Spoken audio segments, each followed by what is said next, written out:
ETF index mutual funds నేర్చుకుని stock మార్కెట్లో రాణించాలనుకుంటున్నారా? వెంటనే ఈ నెంబర్కి కాల్ చేయండి. నమస్తే అండి. నమస్తే జయ. రమగారు, మనం సప్త చిరంజీవులు మాట్లాడుకుంటూ ఉన్నాం కదా. ఈ రోజు ఏ చిరంజీవి గురించి చెప్తున్నారండి? అశ్వత్థామ బలి చెప్పేశాం. అవును, వ్యాసుల వారి గురించి చెప్పుకున్నాం. భారత జాతి అసలు తెల్లవారు లేచి భూదేవికి దండం పెట్టాక ఎవరికి మొట్టమొదట దండం పెట్టాలంటే ప్రతి భారతీయుడు నమస్కరించవలసింది వేదవ్యాసుడికే. అంతటి చరిత్ర, అంతటి మహానుభావుడు, మామూలు వాడు కాదు ఆయన.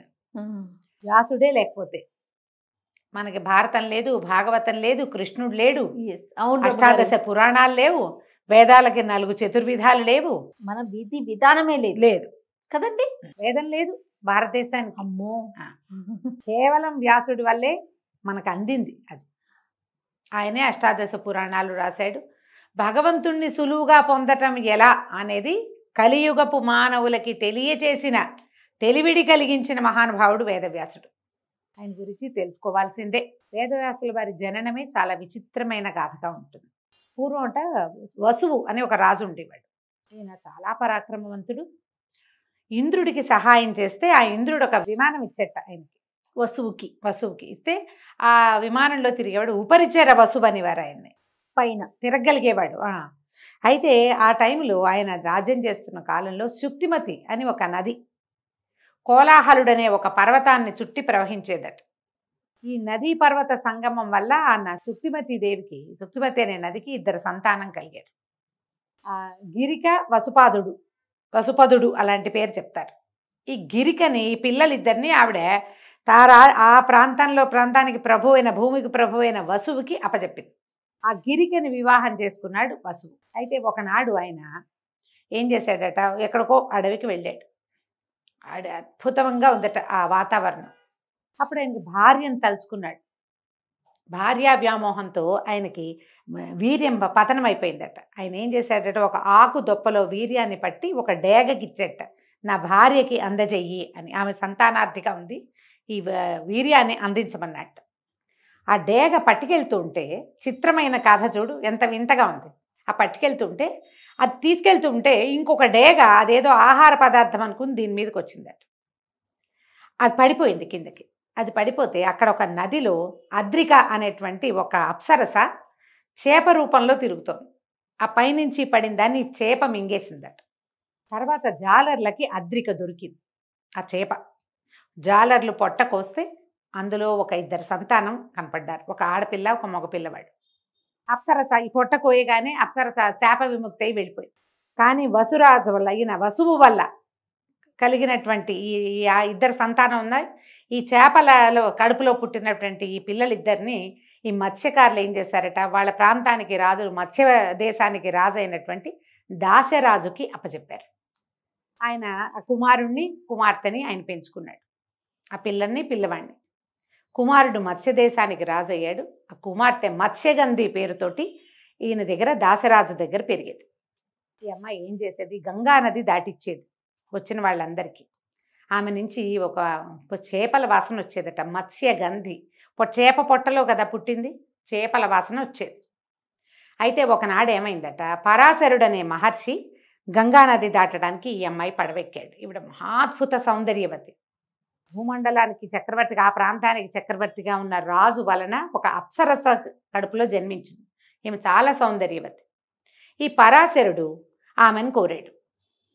ఆమె ఏమందంటే, మీరు మహర్షి, నేనేమో కన్యని, నా తండ్రికి ఏం సమాధానం చెప్తాను అంటే, ఆయన ఏమన్నాడు, నీ కన్యాత్వం భంగం కాకుండా నీ పొందుని నేను తీసుకోగలనని చెప్పాడు.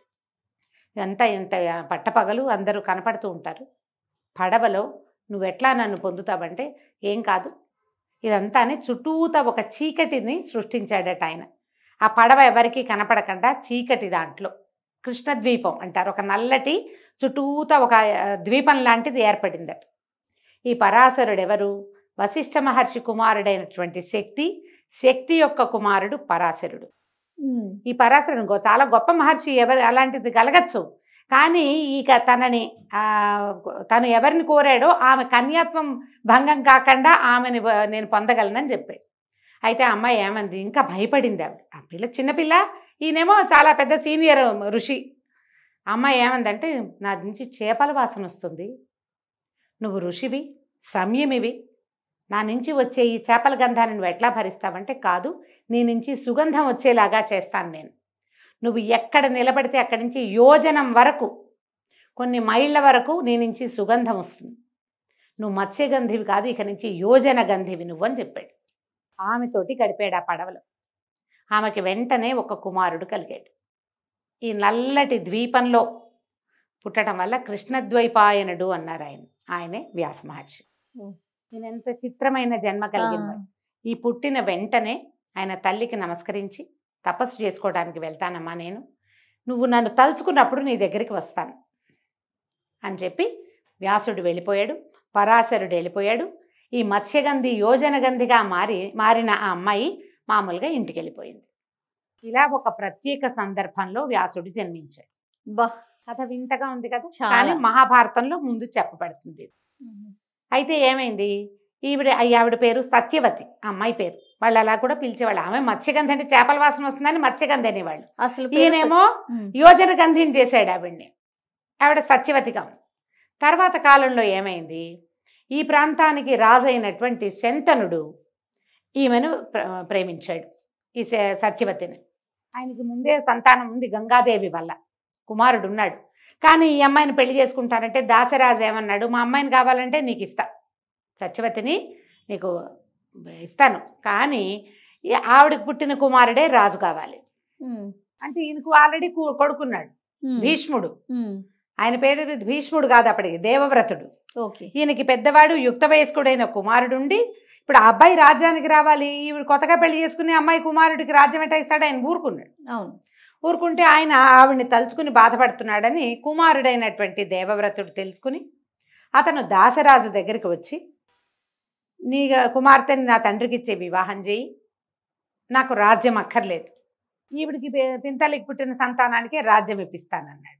దాసరాజు అన్నాడు, నాయన ఇవాళ నువ్వు ఒప్పుకుంటావు, రేపొద్దున నీకు పెళ్ళి అవుతుంది, నీకు పిల్లలు పుడతారు, మా నాన్న రాజ్యం వీళ్ళకి ఇచ్చారని వాళ్ళు అడగరా, రేపొద్దునైనా ఈ సమస్య వస్తుంది నాయన, వద్దు మా అమ్మాయిని మీ నాన్నకి ఇవ్వనంటే ఆయన ఏమన్నాడు వెంటనే, కాదు అసలు నేను వివాహమే చేసుకోను, ఆ జన్మాంతము బ్రహ్మచారిగా ఉంటానని భీషణమైన ప్రతిజ్ఞ చేశాడు తండ్రి వివాహం కోసం.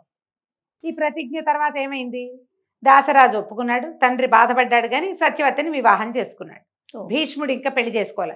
భీష్ముడిది ఒక ప్రత్యేకమైన గాథ మళ్ళీ ఇంకోసారి చెప్పుకుందాం, ఈ లైన్లో ఆయన లేడు కదా. ఈ వివాహం అయిన తర్వాత ఆవిడకి 2 కుమారులు కలిగారు రాజుగారి వల్ల, శంతనుడి వల్ల. చిత్రాంగదుడు, విచిత్ర వీరుడు. వీళ్ళు కొంచెం సామాన్యమైన వాళ్ళు, వాళ్ళని భీష్ముడే రక్షించేవాడు. ఒకడు మరణించాడు, రెండో వాడికి వివాహం చేయాలని సంకల్పించారు. ఈయన ఏం చేశాడు, రాజు గారు తమ పిల్లలకి కూతుర్లకి స్వయంవరం ప్రకటిస్తే వెళ్ళి ఆ 3 అమ్మాయిల్ని మా తమ్ముడికి ఇచ్చి పెళ్లి చేస్తానని 3 తీసుకొచ్చాడు. అంబ, అంబిక, అంబాలిక అని 3 అమ్మాయిలు, 3 తీసుకొచ్చారు. తీసుకొస్తే అందులో అంబ ఏమంది, నేను సాల్వుడిని ప్రేమించాను, అతను ఎలాగో వచ్చాడు, అతనికి దండేద్దాం అనుకున్నాను, నువ్వు నన్ను తీసుకొచ్చేసావు, నాకు మీ తమ్ముడితో పెళ్లి ఇష్టం లేదని. భీష్ముడు అన్నాడు, నీ దారి నువ్వు వెళ్ళమ్మా అని పంపేశాడు. అంబిక, అంబాలికల్ని ఈయనకి ఇచ్చి పెళ్లి చేశారు విచిత్ర వీరుడి తమ్ముడికి. ఈ వెళ్ళిన అంబ రకరకాల సమస్యలు ఎదుర్కొంది, ఆవిడ దారి ఆవిడది. ఇక్కడ వివాహం అయిందా, కొంతకాలానికి అనారోగ్యంతో విచిత్ర వీరుడు మరణించాడు. కోడళ్ళిద్దరూ ఉండిపోయారు, కుమారుడు మరణించాడు. ఇప్పుడు ఈ రాజ్యానికి, కురు సామ్రాజ్యానికి ఎవరు, శంతన మహారాజు పాలించినటువంటి కురు సామ్రాజ్యం హస్తినాపురమే. దీనికి రాజు ఎవరు, ఆ కోడళ్ళు ఉన్నారు కానీ పిల్లలు లేరు. భీష్ముడిని పెళ్లి చేసుకోమని బతిమలాడింది ఆవిడ. నేను ప్రతిజ్ఞ చేశాను, నేను పెళ్లి చేసుకోను అన్నాడు. చేసుకోనంటే ఆవిడేముంది, దేవర న్యాయం అని ఒక న్యాయం ఉంది. ఈ దేవర న్యాయం ఇలాగ సంతానం లేకపోతే బావగారో మరిదో వీళ్ళని వివాహం చేసుకోకుండా వీళ్ళకి సంతానాన్ని ఇవ్వచ్చు, రాజ్యానికి వారసులు ఉంటారని అడిగితే దానికి కూడా ఆయన ఒప్పుకోవాలి. అయితే అప్పుడు వీళ్ళు కొన్ని పాత గాథలు విని ఏమన్నారంటే, ఎవరైనా ఒక ఉత్తమ బ్రాహ్మణుడి వలన ఈ స్త్రీలకి, అంటే ఈ భర్తలు చనిపోయినటువంటి వీళ్ళిద్దరికీ సంతానాన్ని గనక కలిగిస్తే ఆ సంతానం క్షేత్రజులుగా వాళ్ళకి ఆ అధికారం వస్తుంది. ఉండేది, అట్లాంటివి జరిగేవి అప్పట్లో, ఉన్నది ఒక తర్కాణం కూడా చెప్పాడు. అప్పుడు ఈ సత్యవతీదేవికి జ్ఞాపకం వచ్చింది. భీష్ముడు ఒప్పుకోవట్లేదు, భీష్ముడు ఈ రాజ్యానికి రాజకుమారుడు అయినప్పటికీ తనకొక కుమారుడు ఉన్నాడు. ఎవరైనా వేదవ్యాసుడు. వ్యాస మహర్షిని పిలవాలని అనుకున్నాడు.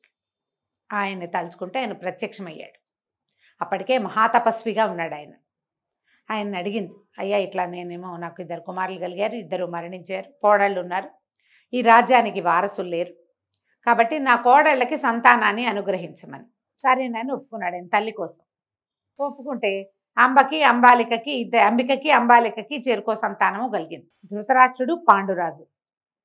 ఈ వచ్చిన మహర్షిని చూసి భయపడ్డందుకు, కళ్ళు మూసుకున్నందుకేమో అంబికకి ధృతరాష్ట్రుడు పుట్టుగుడ్డివాడిగా జన్మించాడు.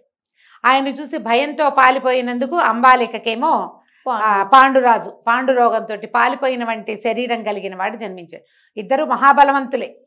ఋషి వలన అద్భుతమైన సంతానమే కలిగింది. మళ్ళీ ఈ పిల్లవాడు కళ్ళు లేగని పిల్లవాడుగా ఉన్నాడు కాబట్టి మళ్ళా పెద్ద కోడల్ని పంపించింది ఆవిడ. పంపిస్తే ఆవిడేం చేసింది, ఈసారి ఆ మహర్షి దగ్గరికి వెళ్ళటం ఇష్టం లేక తన దాసిని అలంకరించి పంపించింది. దాసి పరమభక్తితో వ్యాసుడిని సేవించింది.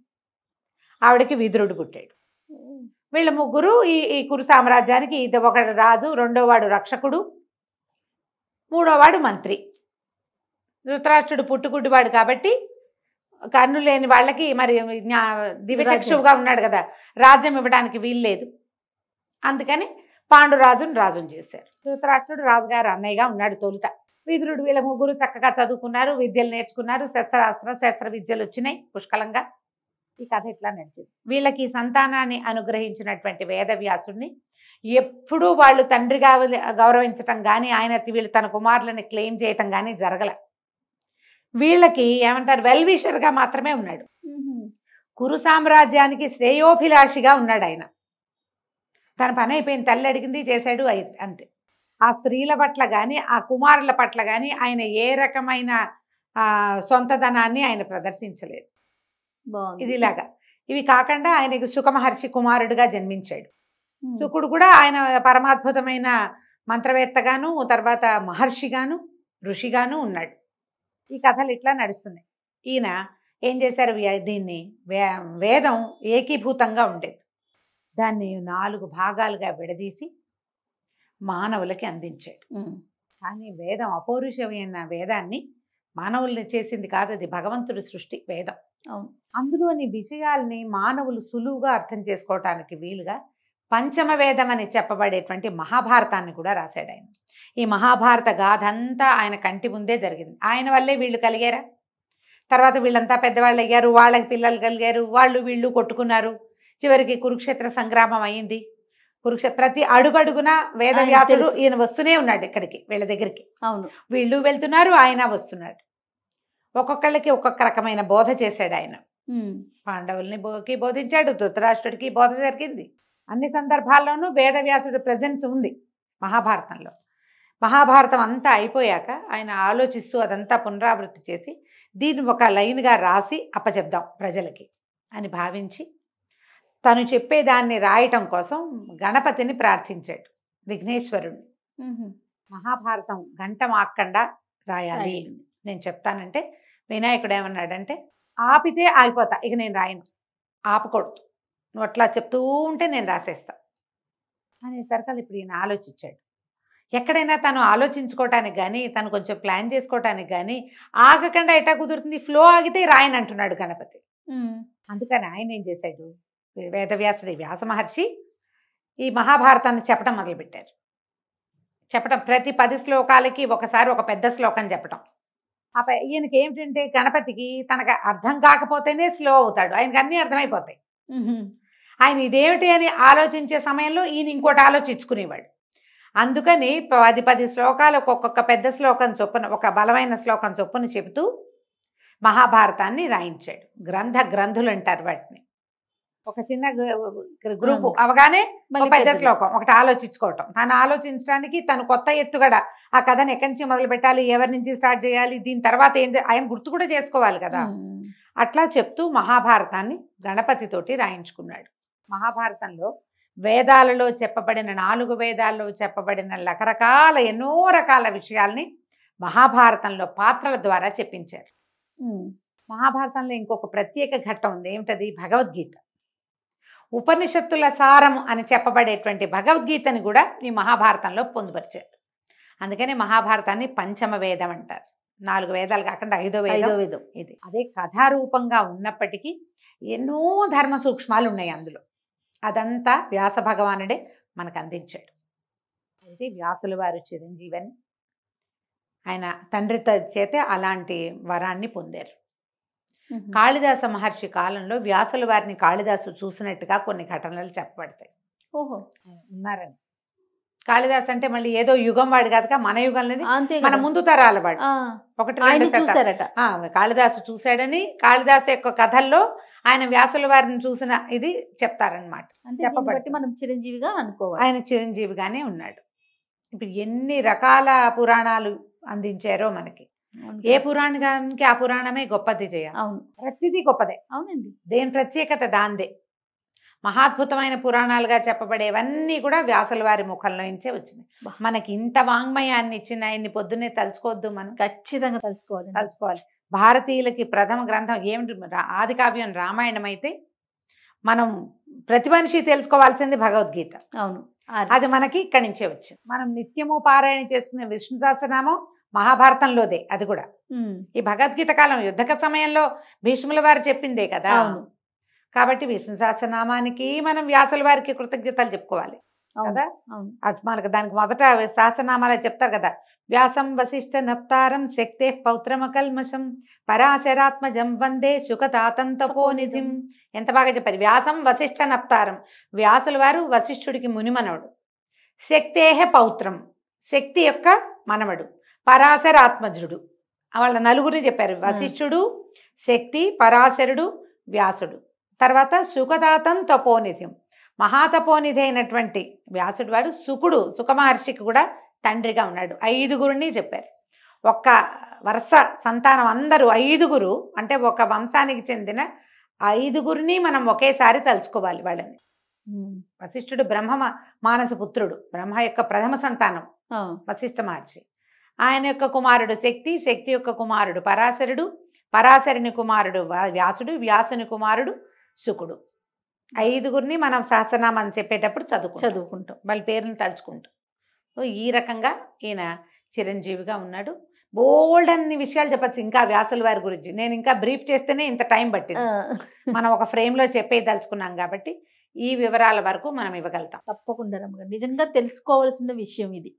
రమ్మగారు, సప్త చిరంజీవుల్లో వ్యాసుల వారి గురించి చెప్పుకున్నాం. నేనైతే మర్చిపోలేకపోతున్నాను రమ్మగారు. అద్భుతమైన కథ ఆయన గురించి. నెక్స్ట్ ఎవరు? 4వ వారు ఎవరు? హనుమాన్. వావ్, ఆంజనేయ చరిత్ర. జై హనుమాన. ఆంజనేయ చరిత్రను తెలియని వాళ్ళు ఎవరు చేయ? అవునండి. ఇప్పుడు నిత్యనూతనంగా ఉండే కథలు. ఈ యుగంలో, త్రేతాయుగంలో రావణాసురుడి అభ్యున్నతి, అతను చాలా గొప్పవాడైపోవటం, పరాక్రమశాలిగా ఉండటం, తపస్సంపన్నుడుగా పరిణమించటం ఒక పాయింట్, ఒక దశ, ఒక రకం అనుకో. అతను భూమి మీద అన్నిటి మీద సమస్త ఆర్యావర్తం మీద ఆధిపత్యానికి ప్రయత్నం చేయటం, దేవతల్ని లొంగదీయటం, పాతాళాన్ని తన అదుపులో ఉంచుకోవటం, సమస్త ప్రపంచాన్ని గడగడలాడించే ధోరణిలో ఉండటం. ఇప్పుడు పుట్టాడు రావణాసురుడు, చాలా పెద్దవాడు. అయితే రావణాసురుడి పూర్వగాథ మనం పరిశీలిస్తే విష్ణుద్వార వైకుంఠ ద్వారపాలకులైన జయ విజయులు ఇద్దరు సనక సనందనాదులతోటి శపించబడి భగవంతుడికి దూరమైపోయి తొందరగా మళ్ళీ ప్రభువుని చేరడానికి, స్వామిని చేరేందుకు సులువైన మార్గాన్ని ఆయనే స్వామే ఉపదేశించగా 3 జన్మలు విష్ణుద్వేషులుగా ఉండి నన్ను చేరుకోండి, లేదా 100 జన్మలు భక్తులుగా ఉంటారా, 3 జన్మలు శత్రువులుగా ఉంటారా. అంటే 3 జన్మలు అంటే అయిపోతుంది. 100 అంటే ఎన్ని జన్మలు? స్వామి సేవకి దూరం అవటం ఇష్టం లేక ఈ 3 జన్మలని వాళ్ళు ఎంచుకున్నారు. జయ విజయులు ఇద్దరు. జయ విజయులు అంటే విష్ణు ద్వారపాలకులుగా ఉండేవాళ్ళు, సాక్షాత్ విష్ణు స్వరూపులుగా కనపడతారు. వాళ్ళకు కూడా చాలా ప్రాధాన్యత ఉంటుంది. ప్రతి దేవాలయంలోనూ బయట నిలబడి ఉండే జయ విజయులు ఇద్దరు కోరలు ఒకటి కనపడుతూ ఉంటాయి. కొన్ని చోట్ల కోరలు ప్రత్యేకంగా పెడతారు, కానీ శంఖచక్రధారులు పద్మమాలాలంకృతులుగా కనపడతారు. స్వామివారు ఎట్లా ఉంటాడో ఆ ద్వారపాలకులు కూడా అటగే ఉంటారు. జయుడు విజయుడు వీళ్ళు పుట్టారు భూలోకంలో. ఎలా పుట్టారు? భూలోకము అనకూడదు, రాక్షసులుగా జన్మించారు. మొదట హిరణ్యాక్ష హిరణ్యకశిపులుగా పుట్టారు. కృతయుగంలో హిరణ్యాక్ష హిరణ్యకశిపులుగా పుట్టారు. హిరణ్యాక్షుణ్ణేమో విష్ణువు వరాహ రూపంలో సంహరించాడు. హిరణ్యకశిపుణ్ణి అతని కోరిక మేరకు నరకేసరిగా జన్మించి పుట్టి అప్పటికప్పుడు సద్యోజాతుడు క్షణంలో పుట్టేశాడు. అతనికి ఎలాంటి మరణం సంభవించాలని హిరణ్యకశిపుడు కోరుకున్నాడో అదే స్వరూపం కలిగిన ఒక ప్రత్యేకమైన స్వరూపంలో భగవంతుడు తనని తాను సృజించుకుని వచ్చాడు. వచ్చి హిరణ్యకశిపుడిని కూడా సంహరించాడు. ఆ జన్మలు అయిపోయాయి. మళ్ళీ వీళ్ళిద్దరూ రావణ కుంభకర్ణులుగా జన్మించారు. రాక్షసులు అనగానే అదేదో వేరే జాతి అని అనుకోవటానికి వీల్లేదు. మనం బ్రహ్మ యొక్క సంతానం. బ్రహ్మదేవుడు ప్రజాపతుల్ని సృష్టించాడు. కశ్యప ప్రజాపతిని సృష్టించారు. కశ్యప ప్రజాపతికి అదితి వల్ల కలిగిన వాళ్ళు ఆదిత్యులు దేవతలు, దితి వల్ల కలిగిన వాళ్ళు దైత్యులు. ఆయనే సంతానం. ఇప్పుడు బ్రాహ్మణుని సంతానమే కదా వాళ్ళు. రకం వేరు, అంతే, లక్షణాలు వేరు. కానీ వీళ్ళు కూడా శివపూజా దురంధరులు, నిత్యము సంధ్యావందనాదులు చేసేవాళ్ళు, త్రికాల సంధ్యావందనము చేయవలసిన వాళ్ళు, చేసేవాళ్ళు, యజ్ఞయాగాదులు చేయవలసిన వాళ్ళే, తపస్సుకి అర్హత ఉన్న వాళ్ళే, ఎంతో తపస్సు చేసి బ్రహ్మదేవుణ్ణి సాధించి ఆయన అడిగి వరాలు పొందిన వాళ్ళే. వాళ్ళకి తాతే ఆయన. కశ్యప ప్రజాపతి కుమారుడు పులస్త్యుడు, అతని యొక్క కుమారుడు రావణాసురుడు. పులస్త్యుడు కూడా మహా ఋషిగానే ఉన్నాడు, ఆయన కూడా తపస్విగానే ఉన్నాడు. ఆయనకి కలిగిన సంతానమే రావణాసురుడు, కుంభకర్ణుడు. వీళ్ళిద్దరుగా జన్మించారు వాళ్ళు మరుసటి జన్మలో.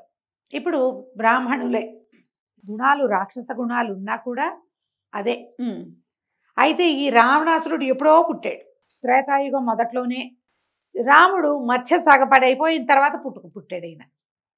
ఈతనిని సంహరించటానికి అతని పాపం పండేదాకా వేచి ఉండి, అతను ఇంకా సంహరించదగిన కాలం సమీపిస్తోంది అని అనుకున్న తర్వాత దేవతలందరూ విష్ణువుని ప్రార్థించి, తండ్రి ఇక నువ్వు ఆసన్నమైంది, సమయం ఆసన్నమైంది, భూలోకంలో నువ్వు జన్మించాలి.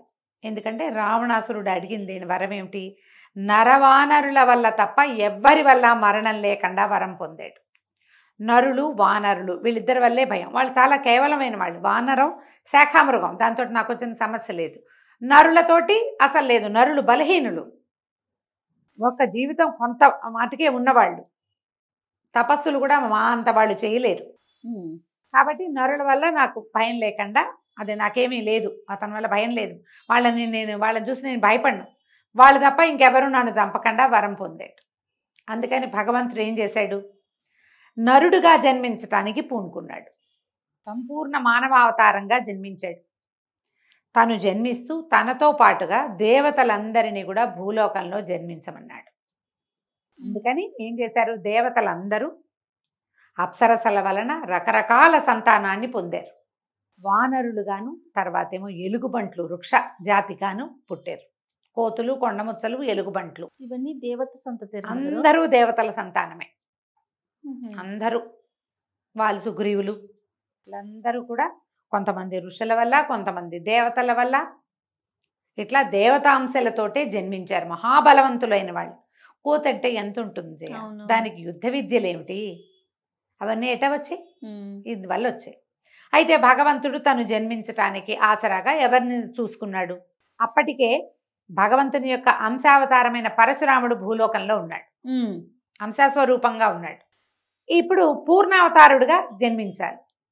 అందుకని పుత్ర సంతానం కోసం యజ్ఞం చేస్తున్న దశరథుడికి సంతానంగా పుట్టడానికి భగవంతుడు పూనుకున్నాడు. తనతో పాటుగా ఆదిశేషు తన ఆయుధం అంటే తన పడకైనటువంటి తనతో పాటు ఉండేటువంటి ఆదిశేషుని, తన ప్రధాన సేవకుడైన ఆదిశేషుని తనకు తమ్ముడుగా జన్మింపజేశాడు.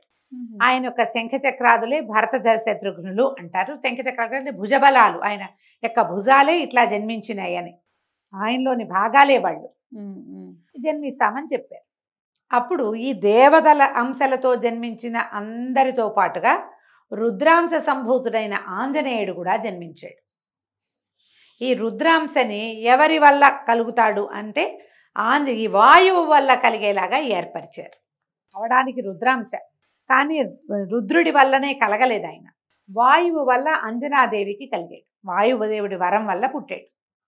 కేసరి అనే ఒక వానర రాజుకు భార్య అంజన. ఆమె పుత్ర సంతానం కోసం తపస్సు చేస్తుంటే వాయుదేవుడు ఆమెను కరుణించాడు. ఆమెకి సంతానంగా ఆంజనేయుడు కలిగాడు. పరమ బలవంతుడు పుట్టుకతోటి. తండ్రి కేసరి ఆయన వానరరాజు కాబట్టి వానర స్వరూపంలోనే కలిగాడట ఈయన. ఇప్పుడు ఆంజనేయుడు వానరుడు ఎలా అయ్యాడంటే అలాగే ఇప్పుడు వీళ్ళు నిలబెట్టదలుచుకుంది ఏమిటి, రావణాసురుడికి ఎదురుగా నిలబెట్టాలి. అవును. ఆ నిలబెట్టేటప్పుడు మరి స్వరూపం అతను ఎవరి వల్ల తనకి భయం లేదు, నేను వాళ్ళ నాకు నమ్మకం లేదు వాళ్ళ మీద, వాళ్ళు చాలా కేవలమైన వాళ్ళు అని ఎవరినన్నాడో అలాంటి స్వరూపంలోనే వీళ్ళని పుట్టించారు. ఒకరు మానవ రూపంలో, ఒకరేమో వానర రూపంలో. అప్పుడు ఈ రుద్రాంశ సంభూతుడైనటువంటి ఆంజనేయుడు ఈ అంజనాదేవికి కుమారుడుగా కలిగాడు. ఎంతో బలవంతుడైన కుమారుడు. ఊయల్లో పడుకోబెడితే ఈ కథ విశేషంగా చెప్పుకుంటారు. పాలార్క బింబాన్ని ఫలమని భ్రమసిన ఆలరి చేతల హనుమంత అని మనకి హనుమాచార్యుల వారి కీర్తన కూడా. ఈ ఉదయిస్తున్న సూర్యబింబాన్ని చూసి అదేదో పండుగ భ్రమపడి సూర్యబింబం వైపుకి పరిగెత్తాడు, ఎగిరాడు. ఎగిరేసరికల్లా ఈ బింబాన్ని మింగబోతున్నాడని అనుమానంతో ఇంద్రుడు ఏం చేశాడట, వజ్రాయుధంతో తోసాడు. అది మొహం మీద తగిలింది, దవడకి తగిలింది. ఇక్కడ పడిపోయాడు, కిందకి పడిపోయి స్పృహ పోయింది. జీవించి ఉన్నట్టుగా లేదు. ఎప్పుడైతే తన అంశ సంభూతుడైనటువంటి కుమారుడు ఇట్లా నేలను పడిపోయాడో ఆంజనేయుడు మన వాయుదేవుడికి విపరీతమైన కోపం వచ్చిందట. నా అంశ వల్ల జన్మించిన వాడు ఇంద్రుడు ఇట్లా నా తోటివాడు కదా, ఇంత పని చేశాడని గాలి స్తంభించిపోయింది. అప్పుడు వాయుదేవుణ్ణి సంతోషపెట్టడానికి బ్రహ్మాది దేవతలంతా వచ్చి ఈ పడిపోయిన కుమారుణ్ణి లేవదీసి అతన్ని స్వస్థత పరిచి అనేక వరాలు ఇచ్చారు. బ్రహ్మదేవుడు చిరంజీవిగా భవిష్యత్ బ్రహ్మగా ఈయన్ని ఆశీర్వదించాడు ఆ బాలుణ్ణి. ఈ మొహం మీద దెబ్బ తగిలింది కదా, అది దవడ కొంచెం వాచినట్టయిందట. హనుమ, ఈ హనుమంతుడు అనే పేరు అదే. దవడ వాచిన దవడ కలిగిన వాడు, పెద్దదైపోయింది మొహం, అందుకే హనుమంతుడు అంటారు. ఇంకెవరికి లేదు ఆ పేరు. ఈ కుమారుడికి అనేక వరాలు ఇచ్చారు. ఏ సూర్యుడిని మింగటానికి ఈయన వెళ్ళాడో పైకి, అదే సూర్యుడు ఇతనికి సమస్త వేదాలు నేర్పడానికి, శాస్త్రం చదివించడానికి, గురువుగా ఉండటానికి ఒప్పుకున్నాడు. పరమ బలవంతుడు, అతి బలవంతుడు, విశేషమైన శక్తులు. చిన్నతనంలో చిన్నపిల్లలకి అన్ని శక్తులు ఇస్తే వాళ్ళకి ఏం తెలుస్తుంది? ఈయన చదువుకోవటానికి సూర్యుడి దగ్గర దీని మీద నిలబడి ఇట్లా పొడుగ్గా నిలబడి సూర్యుడితో పాటు తిరుగుతూ చదువుకునేవాడు. అంత బలవంతుడు. అయితే ఈ చిన్నతనం వల్ల ఎక్కువ అల్లరి చేసేవాడు. అల్లరి చేస్తుంటే ఋషులు ఏమన్నారు, శక్తి మర్చిపో, నువ్వు నీకు చాలా శక్తి ఉంది కానీ అది నీకు గుర్తుండదు. ఎవరైనా గుర్తు చేస్తేనే నీ శక్తి నీకు గుర్తొస్తుంది. అప్పటి వరకు నీ శక్తిని నువ్వు మర్చిపోతావని ఆయన శాపం కాదు, ఒక వరం అనుకోవాలి, ఒక ఆజ్ఞ. శక్తిని మర్చిపోయాడు. మృదు స్వభావిగా ఉండేవాడు. మామూలుగా ఆంజనేయ స్వామికి ప్రత్యేకంగా ఒక శ్లోకం చెప్తారు. బుద్ధిర్బలం యశోధైర్యం నిర్భయత్వం అరోగత అజాడ్యం వాక్పటుత్వంచ హనుమత్ స్మరణాత్ భవేత్. ఆంజనేయుడిని స్మరిస్తేనే బుద్ధి బలము, యశస్సు ధైర్యము, నిర్భయత్వము, అరోగత, అజాడ్యత్వంతో పాటు వాక్పటుత్వం కూడా ఆంజనేయ స్మరణ వల్ల వస్తుంది. ఎందుకంటే అవన్నీ గుణాలు ఆయనకున్నాయి. బుద్ధిమంతుడు, బలశాలి, యశస్సు ఆయనకి లభించినంత మహాభక్తుడన్న కీర్తి లభించిన వాడు ప్రపంచంలో ఇంకొకడు లేడు. అవును. ఇప్పుడు గరుత్మంతుడు విష్ణువుని అనుసరించే ఉన్నాడు. కానీ గరుడ గర్వభంగం కథలున్నాయి. ఆయన ఏదో ఒక దశలో ఆయన గర్వించి అదుపు చేయబడ్డాడు. మహాభక్తుడే గరుత్మంతుడు. స్వామి సేవకుడుగానే ఉన్నాడు, వాహనంగానే ఉన్నాడు. కానీ ఆంజనేయ స్వామికి ఆ గుణం లేదు. పరమభక్తుడుగా ఉన్నాడు భగవంతుడి పట్ల, అతి విధేయంగా ఉన్నాడు. ఎంత విధేయంగా ఉన్నాడంటే, నువ్వు రామ అంటే ఎవడు రామ అన్నా వాడి పక్కన నిలబడేంత విధేయత. అలాంటి భక్తుడే లేదు లోకంలో. భగవంతుణ్ణి భక్తుణ్ణి ఇద్దరిని పూజించే అవకాశం కేవలం రాముల వారికి, ఆంజనేయ స్వామికి ఉంటుంది. అలాంటి భక్త శిఖామణి ఇంకొకటి లేడు చరిత్రలో. పరమ అమిత బలవంతుడు, అమిత ధైర్యశాలి, అమిత సాహసి, అమిత వినయవంతుడు కూడా. అవన్నీ ఉన్నవాడికి వినయం ఉండదు చూడు. ఇవన్నీ ఉన్న వాళ్ళకి చక్కగా మాట్లాడటం, జాగ్రత్తగా మాట్లాడడం, అవి ఎట్లా వస్తే దురుసొచ్చేస్తుంది మాట. బలశాలి అయిన వాడు వినయవంతుడుగా ఉన్నట్టు కనపడదు అసలు చరిత్ర. అలాంటి ప్రత్యేకమైన విశేషమైన వ్యతిరేక లక్షణాలు కలిగి ఉన్నవాడు ఆంజనేయుడు. అన్ని సందర్భాల్లోనూ కనపడతాయి మనకి. రామాయణం తీసుకుంటే సుందరకాండ పరమాద్భుత కాండ. రామాయణంలో 2 ప్రత్యేక ఘట్టాలు అందరూ ప్రపంచంలో ప్రతి వాళ్ళు పారాయణ చేయాలనుకుంటారు. చాలా పవర్ఫుల్గా చెప్తారు. ఒకటి సుందరకాండ, రెండోది ఆదిత్య హృదయం. ఈ 2 మనం చెప్పుకుంటాం కదా. అవునండి. సుందరకాండ చదివితే ఎన్ని సమస్యలైనా తీరుతాయి. సుందరకాండలో ప్రత్యేకంగా చెప్పబడిన ఘట్టం ఏమిటి? హనుమ వెళ్ళి సీతాదేవిని చూసి రావటం. సీతాదేవిని నేను చూశానని రాముల వారికి వచ్చి చెప్పటం. ఈయన తన బలాన్ని తెలుసుకుని సముద్ర లంఘనం చేయటం, సీతాదేవి కనపడడం, ఆమెను వెతకటం, సీతాన్వేషణ కూడా. ఆ అన్వేషణలో ఆయన రకరకాల వాళ్ళని చూసి రకరకాల భావోద్వేగాలకి గురవటం. సీతాదేవి దొరకలేదని బెంగపెట్టుకోవటం. కనపడదు, దొరకలేదు ఆయనకి. ఇప్పుడు నేనేం చేయాలి, ఎలా చెప్పను? చెప్తే ఆయన ఏమైపోతాడు? ఆయన రాముడేమైనా అయితే లక్ష్మణుడు ఏమవుతాడు? మాట దక్కలేదని సుగ్రీవుడు ఏమైపోతాడు? వీళ్ళంతా ఏమవుతారు అని బెంగపెట్టుకుంటాడు. చివరికి అశోకవనంలో సీతను చూస్తాడు. రావణాసురుడితోటి మాట్లాడతాడు. ప్రపంచంలో మొత్తం వాంగ్మయంలో అంటే మనం పుస్తకాలు పురాణాలలో 2 దౌత్యాలు అత్యద్భుతమైనవి. ఒకటి ఆంజనేయుడు చేసింది, దూతగా వెళ్ళాడు. మళ్ళా కృష్ణ పరమాత్మ చేశాడు దూతగా. ఈ 2 ప్రత్యేకమైన ఘట్టాలు కదా. ఎంత చాలా బాగా మాట్లాడతాడో రావణాసురుడిని ఒప్పించడానికి. అతను ఒప్పుకోడు. ఈయన వాళ్ళు యుద్ధానికి తెగబడ్డారు, ఆయన యుద్ధము చేశాడు. లంకాదహన ఘట్టం తర్వాత మళ్ళీ సీతాదేవి ఏమైందోనని బెంగపెట్టుకోవటం. మళ్ళీ ఆవిడని చూసి స్వస్థత పడి ఆమె ఇచ్చిన ఆ శిరోమణిని తీసుకుని అలా రాముల వారి దగ్గరికి వెళ్ళటం, సీతాదేవిని చూసామని చెప్పటం. మొత్తం సుందరకాండ అంతా ఆంజనేయుడే హీరో. దానికి ప్రతి ఘట్టము విశేషంగానే కనపడుతుంది. యుద్ధంలో కూడా ఆంజనేయుడు చేసినన్ని చమత్కారాలు చేసిన వాళ్ళు ఎవరూ లేరు. యుద్ధానికి యుద్ధం చేశాడు. మధ్యలో లక్ష్మణస్వామి మూర్ఛపోతే ఆ సంజీవిని పర్వతాన్ని తీసుకొచ్చాడు. మళ్ళీ వీళ్ళు వెనక్కి మొత్తం యుద్ధం అంతా అయిపోయిన తర్వాత రామలక్ష్మణుల సీతా సమేతంగా వీళ్ళందరూ బయలుదేరితే మొట్టమొదట భరతుడికి రాముల వారు తిరిగి వస్తున్నాడని చెప్పడానికి కూడా ఆంజనేయ స్వామిని పంపించారు. నందిగ్రామంలో వచ్చి ఇక్కడ భరతుడు ఇక్కడ ఉన్నాడు, ఈ సమయం దాటితే మా తమ్ముడు తొందరపడతాడేమో, నువ్వు వెళ్ళి చెప్పిరమ్మని ఆంజనేయ స్వామిని పంపారు. ఎందుకంటే చక్కగా మాట్లాడటం ఆంజనేయుడి దగ్గరే నేర్చుకోవాలి. చక్కగా జాగ్రత్తగా చెప్పి సీతారామ లక్ష్మణులు వచ్చేస్తున్నారు, నువ్వేం తొందరపడద్దు, వాళ్ళకి స్వాగతం చెప్దామని తను అక్కడ నిలబడి వాళ్ళకి స్వాగతం చెప్పాడు భరతుడితో. ఎప్పటికీ రామభక్తుడుగానే ఉండిపోయాడు. ఇప్పటికీ జీవించి ఉన్న ఆంజనేయ స్వామి ఎక్కడ ఉన్నా రామనామం ఎక్కడుందో అక్కడకు వచ్చి ఉంటాడు. భక్తాగ్రగణ్యులలో ప్రహ్లాద నారద పరాశర పుండరీక వ్యాసాంబరీషులు అని చెప్పుకున్నా కూడా ఆంజనేయుడే అగ్రగణ్యుడు. మిగిలిన వాళ్ళు ఎవ్వరూ దైవాలుగా పూజింపబడే వాళ్ళు లేరు. అవును, ఇంతమంది భక్తులున్నా వాళ్ళలో తనే దైవంగా ఉండగలిగిన వాడు ఆంజనేయుడే. ఆయన ఈ సప్త చిరంజీవుల్లో ఒకటిగా ఉన్నాడు. ఈ మిగిలిన వాళ్ళందరూ సప్త చిరంజీవులు, వాళ్ళని తలుచుకుంటే మనకి అపమృత్యు పోతుంది. ఆంజనేయుడు ఒక్కడిని తలుచుకుంటే మనకి ఎన్ని లభిస్తాయో. బుద్ధి బలం యశోధైర్యం చెప్పుకున్నామా? అవును. నిర్భయత్వము, అరోగత, అనారోగ్యం పోతుంది. అజాడ్యం అంటే మందకొడితనం పోతుంది. వాక్పటుత్వం, చక్కగా మాట్లాడడం ఆంజనేయ స్వామి వల్లే వస్తుంది.